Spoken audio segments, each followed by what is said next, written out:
Selamat hari Natal, saudaraku. Tuhan memberkati. Nah, saudara, kita sambung firman Tuhan pada hari Minggu, di mana kita melihat firman Tuhan mengenai kasih. Kasih adalah sangat penting. Dalam 1 Korintus 13 ayat 13 dikatakan, saya membaca lagi, demikianlah tinggal ketiga hal ini, yaitu iman dan pengharapan dan kasih. Dan yang paling besar diantaranya ialah kasih. Iman memang penting, saudaraku. Firman Tuhan berkata tanpa iman mustahil. Semua kita harus punya iman. Kemudian pengharapan juga penting. Karena tanpa pengharapan iman kita tidak bekerja. Saudaraku, supaya iman kita bekerja, kita harus memiliki satu pengharapan. Memiliki satu objek. Memiliki sesuatu yang kita inginkan dari iman tersebut, yang kita harapkan dari iman tersebut. Itulah dia pengharapan. Namun firman Tuhan berkata, yang terbesar adalah kasih. Mengapa yang terbesar adalah kasih? Dalam 1 Korintus 13 ini juga dikatakan, mulai ayat 8 saya bacakan kepada saudara, kasih tidak berkesudahan. Jadi kasih itu sampai ke sorga. Kemudian dikatakan nubuat akan berakhir. Bahasa roh akan berhenti, pengetahuan akan lenyap. Sebab pengetahuan kita tidak lengkap dan nubuat kita tidak sempurna. Tetapi jika yang sempurna tiba, maka yang tidak sempurna itu akan lenyap. Kasih tidak berkesudahan. Kasih selama-lamanya sampai di sorga. Bahkan firman Tuhan berkata, Allah itu kasih adanya. Patut sekali saudaraku setiap anak Tuhan memiliki kasih.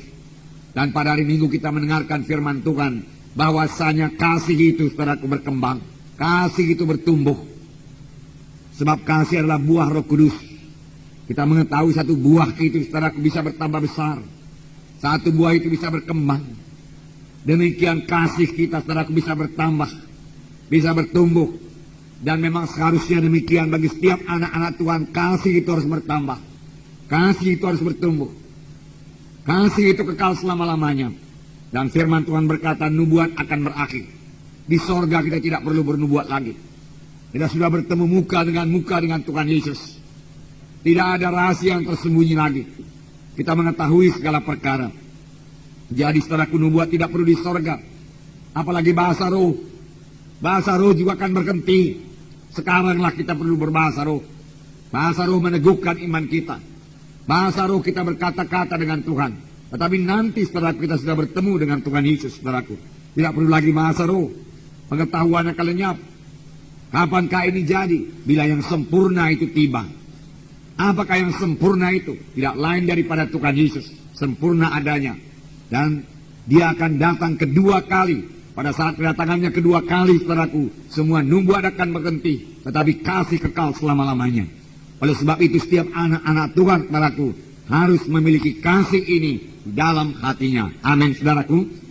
Bahkan bukan yang memiliki, tapi mempraktekkan kasih Tuhan ini. Kekal selama-lamanya. Tuhan Yesus berkata bahwasanya kasih itu adalah hukum yang terutama. Kasih kepada Tuhan Yesus. Kasih kepada Tuhan. Hukum yang pertama. Dan hukum yang kedua, kasih pada sesama manusia. Jadi kasih juga. Kasih. Nah, saya membacakan kepada saudara Matius 22 ayat 36 sampai 40. Matius 22 ayat 36 sampai 40.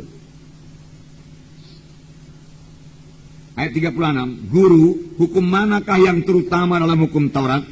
Jawab Yesus kepadanya, kasihilah Tuhan Allahmu dengan segenap hatimu, dengan segenap jiwamu, dan dengan segenap akal budimu. Itulah hukum yang terutama dan yang pertama. Dan hukum yang kedua, sama dengan itu ialah, kasihilah samamu manusia seperti dirimu sendiri. Dan pada kedua hukum inilah tergantung seluruh hukum Taurat dan kitab para nabi. Jadi kasihilah Tuhan Allahmu dengan segenap jiwamu, dengan segenap hatimu, dan dengan segenap kuatmu. Dengan segenap hatimu, kasihi Tuhan Allahmu. Dengan segenap jiwamu, kasihi Tuhan Allahmu.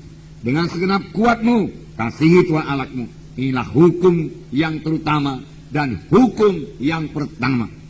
Dan Tuhan menambahkan hukum yang kedua, yaitu mengasihi sama manusia seperti diri kita sendiri. Saudaraku, mengapa saya bawakan ini kepada saudara? Karena pada hari Natal kita, saudaraku, memberitakan kasih Tuhan yang begitu besar pada kita manusia yang berdosa ini. Kita terhilang, kita yang seharusnya dihukum dalam neraka yang kekal. Karena semua kita telah berdosa dan telah kehilangan kemuliaan Allah. Tetapi Yesus telah datang. Karena Yesus mengasihi kita. Tidaklah ia gemar seorang pun binasa, tetapi ia mau supaya sekaliannya sampai kepada pertobatan. Itu sebabnya Yesus datang menebus kita. Nah, patut saudaraku kita juga memiliki kasih. Dan memang kita sudah memiliki kasih. Yang penting kita selirik pada hari ini. Apakah kasih kita itu kita praktekkan? Apakah kasih kita itu berkembang? Apakah kasih kita itu bertumbuh di dalam hidup kita, dalam kita mengikut Tuhan ini, saudaraku. Nah, saudara yang kasih dalam nama Yesus. Jadi, hukum yang pertama, mengasihi Tuhan. Kita selidik hati kita pada hari ini, adakah kita mengasihi Yesus? Dengan segenap hati kita, dengan segenap jiwa kita, dengan segenap pikiran kita, berarti kita memikirkan Tuhan Yesus. Sebab jiwa itu pikiran, saudara, kehendak, dan kita memang mau mengasihi Yesus, saudara. Dan kita memang menaruh kasih kepada Yesus. Itulah dia jiwa. Benarkah demikian, saudaraku? Yesus mengasihi kita dengan segenap kasih, saudaraku, kasih agape, kasih yang daripada Allah. Bagaimanakah kita, saudaraku? Adakah kita mengasihi Tuhan Yesus? Ataukah kita hanya mengasihi berkat-berkatnya saja? Saudaraku, apakah kita hanya merindukan berkat-berkatnya saja? Tetapi kurang merindukan Tuhan Yesusnya. Raja Daud berkata, sebagai rusa rindukan air, demikian jiwaku merindukan Engkau, Tuhan Yesus. Dia rindu Tuhan Yesusnya, bukan berkat-berkatnya. Berkat-berkat yang diberikan Tuhan Yesus, saudaraku, tidak cukup, saudaraku, kepada Daud. Tetapi jiwanya haus akan Tuhan. Jiwanya merindukan Tuhan. Jiwanya rindu bersekutu dengan Tuhan. Jiwanya jatuh cinta kepada Tuhan. Apalagi rohnya, saudaraku, jatuh cinta kepada Tuhan. Dia mengasihi Tuhan Yesus dengan segenap roh, jiwa, dan kuatnya atau tubuhnya, saudaraku. Nah, saudaraku, dengan segenap keberadaannya, dia mengasihi Yesus, saudaraku.